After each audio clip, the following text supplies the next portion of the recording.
नमस्कार बंधुगण। कौन आपण मानक बाड़ी रे रही कि यही सदाबाहार गछ आपण जानिले आश्चर्य होइजिबे कि सदाबाहार गछ विषय रे सदाबाहार फूलर किछि रही एमिति रहस्य आपण को केही मध्य जणाइबे नाही। एही गछ प्राय समस्ते निज बाड़ी रे लगेई थांती, किंतु एहार उपकार कौन और एहार अपकार कौन केही भी जणि न थांती। जदि आपण सदाबाहार गछ आपण को बाड़ी रे लगेई छंती, जदि आपण एही सदाबाहार गछ को निज घरर छात उपरे लगेई थांती ताहले हेई जांतु सतर्क, नहले परे पछतेइबे। सदाबाहार गछरे रहिछि एमिति एक जिनिस जहाँ आपण जानती नाही। भूल रे जदि आपण एही सदाबाहार फूल को जदि ठाकुर को अर्पण करती बा एही फूल रे ठाकुर को पूजा करिथांती, तेबे आपण मान जदि आम चैनल रे नुआ करी अछंती आम चैनल टी को सब्सक्राइब कर दियंतु। आपण मानक फायदा पाई एही वीडियो को शेष पर्यंत निहाती देखंतु और वीडियो को लाइक करंतु। बंधुगण, आपण मानकु कही रखुछु कि दुनिया रे जेते भी धनी लोक रहिछंती, जेते भी पैसा वाला लोक रहिछंती, समस्त बाड़ी रे आपण को एही सदाबाहार गछ देखिबा को मिली थाए। सदाबाहार गछरे विभिन्न रंगर फूल फुटी थाए और सदाबाहार गछ प्रायतः सबु जगार देखा मिली थाए। सदाबाहार गछरे साधारणतः दुई प्रकार बा दुईटी रंगर फूल फुटी थाए, यथा धला फूल एवं गोलापी रंगर फूल। तेबे आसंतु दर्शक बंधु वीडियो रे आगु जानिया। बंधुगण, सबुठारु बड़ कथा हैला सदाबाहार गछर रंग बेरंगर विभिन्न प्रकार फूल फुटी थाए। विभिन्न प्रकार रंग बेरंगर फूल आपण भाग्य को मध्य बदले देई थाए। राताराति आपण को भाग्य रे घटी थाए अनेक बड़ धरणर परिवर्तन। यही रंग बेरंगर सदाबाहार फूल समस्त जीवन रे मध्य रंग भरी देई थाए। यदि आपण जीवन रे कौनसी व्यवसाय करूथांती, यही व्यवसाय रे आपणकर बारंबार क्षति होउथाए बा आपण माने व्यवसाय करी बारंबार क्षति सहुथांती। आपण जो भी किछि काम आरंभ करूछंती सेही काम रे आपणकर सक्सेस हेउ नाही बा सेही काम आपणकर चालू नाही। जो जिनिस को नहीं आपण बहुत चिंतित रहउछंती, किछि विशेष क्षेत्र रे आपण चेष्टा करूछंती किंतु सेथिरे सफल हेई पारु नाहंती। आपण कौनसी चाकरी पाई बा कौनसी किछि अलगा काम रे जेते चेष्टा करूछंती, आपण आप्राण उद्यम करूछंती, सेथिरे आपण सक्सेस हेई पारु नाहंती। तेणु आपण को थरुटे एही उपाय को करबा को पड़िबो। आपण यार परिणाम और यार चमत्कारी लाभ आपण निजे मध्य जानि परिबे। एही उपाय को मध्य जो माने अधिक करज बोझरे बुड़ी रहिचंती बा करज मुंडे मुंडे की बुलुचंती, जे करजर माया जाल रे फसी जाइचंती, जो माने अन्य ठारू अधिकरु अधिक टंका हाथ उधारी नहींचंती, सेमाने मध्य एही उपाय करि परिबे। सेमाने मध्य एही उपाय को करबा को चेष्टा करंतु। जो माने धार उधार नहींचंती किंतु वर्ष वर्ष धरी धार उधार आनिथिबा टंका को सुझीबा को सक्षम हेउनांती। बंधुगण, बेले बेले एमिति होई थाए कि जणे जेतेबेले जणे जेते परिश्रम कले मध्य तांको सफलता मिली पारि न थाए। एमिति भी हुए लोके दिन राति परिश्रम करी धन रोजगार करि थांती, राति दिन एककार करि देई थांती धन कमेवा पई। धन हाथ को आसी थाए, धन रोजगार हेई थाए, किंतु खर्चरे खर्चरे सरी जाई थाए, आपण पाखरे धन रही न थाए। तेबे बंधुगण, आपण को जीवन रे जदि एई सब समस्या लागी रहउ थाए, तेबे तुरंत आपण एई उपाय को निहाती करिकि देखंतु। बंधुगण, आपण मानकु आमे वीडियो रे बतेइबु एमिति चमत्कारी फूल विषय रे, एमिति लाभदायक फूल विषय रे। जदि एई फूलर सठिक व्यवहार आपण करंती, आपण निजे देखिबे केते चमत्कारी लाभ सेही गछर।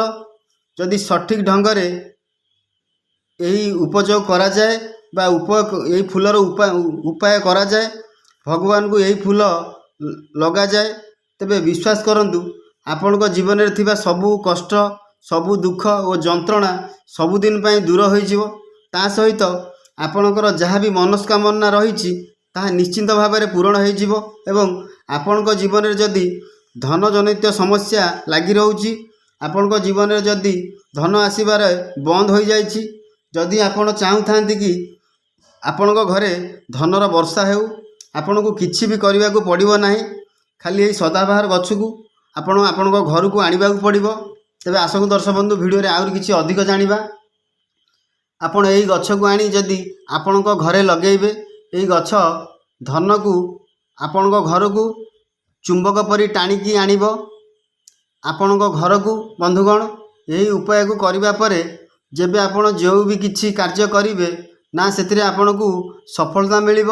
ଏହି ଉପାୟକୁ କରିବା ପରେ ଯଦି ଆପଣ ମାଟି ବିକିବାକୁ ଯାଆନ୍ତି, ସେଥିରେ ମଧ୍ୟ ଆପଣଙ୍କୁ କେତେ ଗୁଣା ଲାଭ ମିଳିବ। ଆଜିର ଭିଡ଼ିଓରେ ଆପଣମାନଙ୍କୁ 3 ରୁ 4ଟି ଉପାୟ ବିଷୟରେ କହିବୁ, ଯାହା ସଦାବାହାର ଫୁଲର ଉପାୟ ଅଟେ। ଯଦି ଆପଣ ସେହି ଉପାୟକୁ ଧ୍ୟାନର ସହିତ କରନ୍ତି ବା ଆମେ କହିଥିବା ଶୈଳୀରେ କରନ୍ତି, ଆପଣଙ୍କୁ କାହିଁ କେତେ ଗୁଣା ଲାଭ ମିଳିପାରିବ। ଆପଣଙ୍କୁ କେବଳ ଏତିକି କରିବାକୁ ପଡ଼ିବ ଯେ ଆପଣଙ୍କୁ ଆମେ ଯେଉଁ ଉପାୟ ବତେଇବୁ, ଧ୍ୟାନପୂର୍ବକ ସେହି ଉପାୟକୁ ଶୁଣିବେ। ଉପାୟକୁ ଭଲ ଭାବରେ ବୁଝି କରନ୍ତୁ, ଯେଉଁଥିରେ କି ଆପଣଙ୍କର କୌଣସି ଭୁଲ ତ୍ରୁଟି ରହି ନଯାଉ। ସେଥିପାଇଁ ଆପଣମାନଙ୍କୁ ମୁଁ ଅନୁରୋଧ କରିବି, ଆପଣମାନେ ଥରେ ଦୁଇଥର ଭଲ ଭାବରେ ଆମ ଭିଡ଼ିଓକୁ ଦେଖନ୍ତୁ, ତାପରେ ଏହି ଉପାୟକୁ କରନ୍ତୁ। ଯଦି ଉପାୟରେ ଆପଣମାନେ ଭୁଲ ଭାଲ କରିଦେବେ, ତାହେଲେ ଆପଣଙ୍କର କୌଣସି ଲାଭ ହେବ ନାହିଁ। ତାପରେ ଏହି ଉପାୟକୁ କରନ୍ତୁ, କାରଣ ଏହି ଉପାୟର ଲାଭ ଆପଣଙ୍କୁ ପ୍ରାପ୍ତି ହେଉ। ଏବଂ କମେଣ୍ଟରେ ମା ମହାଲକ୍ଷ୍ମୀ ବୋଲି ଲେଖିଦିଅନ୍ତୁ, କାରଣ ମା ମହାଲକ୍ଷ୍ମୀଙ୍କ କୃପା ଆପଣଙ୍କ ଉପରେ ସଦାସର୍ବଦା ବନି ରହିଥାଉ ଏବଂ ଆପଣଙ୍କୁ ଆପଣଙ୍କ ଜୀବନରେ କେବେ ବି ଧନଜନିତ ସମସ୍ୟା ଦେଖା ନଯାଉ। ତେବେ ବନ୍ଧୁଗଣ, ଚାଲନ୍ତୁ ଜାଣିବା କ'ଣ କ'ଣ ରହିଛି ଉପାୟ, ଏହି ମହା ଉପାୟ। ବନ୍ଧୁଗଣ, ଆପଣମାନେ ଜାଣନ୍ତି ସଂସାରରେ ହଜାର ହଜାର ପ୍ରଜାତିର ବୃକ୍ଷଲତା ଦେଖିବାକୁ ମିଳିଥାଏ। ସବୁ ବୃକ୍ଷର ଅଲଗା ଅଲଗା ମହତ୍ତ୍ୱ ରହିଛି। ସେଥିମଧ୍ୟରୁ କିଛି ବୃକ୍ଷଲତା ରହିଛି ଯାହା ଦେବୀତୁଲ୍ୟ ହୋଇଥାଏ। କହିବାର ଅର୍ଥ, ଯାହାକୁ ଦେବୀତୁଲ୍ୟ ମନାଯାଇଥାଏ। କିଛି ବୃକ୍ଷଲତାକୁ ଦେବତାଙ୍କ ସହିତ ତୁଳନା କରାଯାଇଥାଏ, ଯଥା ତୁଳସୀ ଗଛ, ଓସ୍ତ ଗଛ, ବଟ ଗଛ। ଏହା ପୂଜନୀୟ ଗଛ ବୋଲି ବିବେଚନା କରାଯାଇଥାଏ ବା ଏହାକୁ ପୂଜା କରାଯାଇଥାଏ। କହି ରଖିବୁ କି କିଛି ଗଛ ଏମିତି ରହିଛି ଯେଉଁ ଗଛରେ ଦୈବୀ ଶକ୍ତି ଥାଏ। ଏହା ଭିତରେ ବହୁତ ଆଲୌକିକ ଶକ୍ତି ମଧ୍ୟ ଭରି ରହିଥାଏ।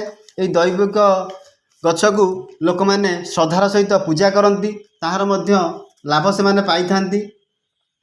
ଆଲୋଚନା କରିବା ତୁଳସୀ ଗଛ ବିଷୟରେ।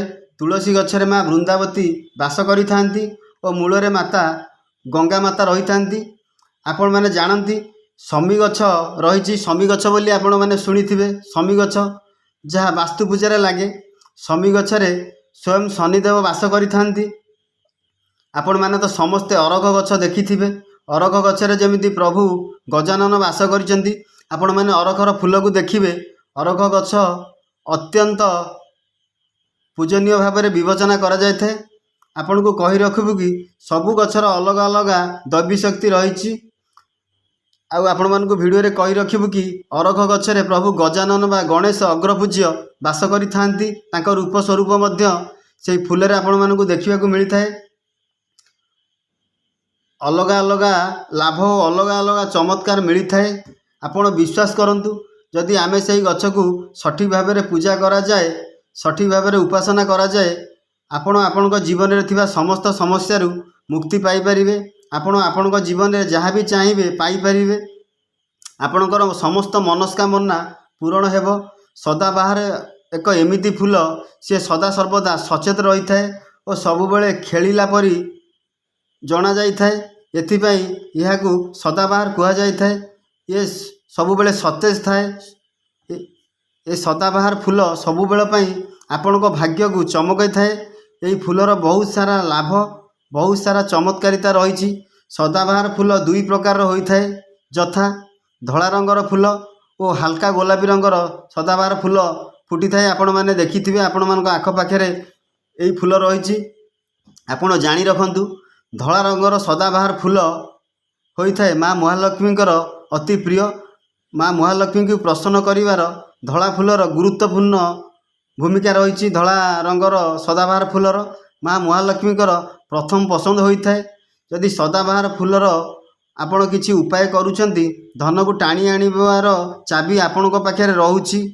ଆପଣ ଯଦି ସଦାବାହାର ଫୁଲକୁ ଯଦି ଆଣି ଆପଣଙ୍କ ଘରେ ରଖୁଛନ୍ତି, ତେବେ ଟଙ୍କାକୁ ଆପଣମାନେ ଟାଣିକି ଆଣିବାର ଉପାୟ ଆପଣଙ୍କ ପାଖରେ ରହିଛି।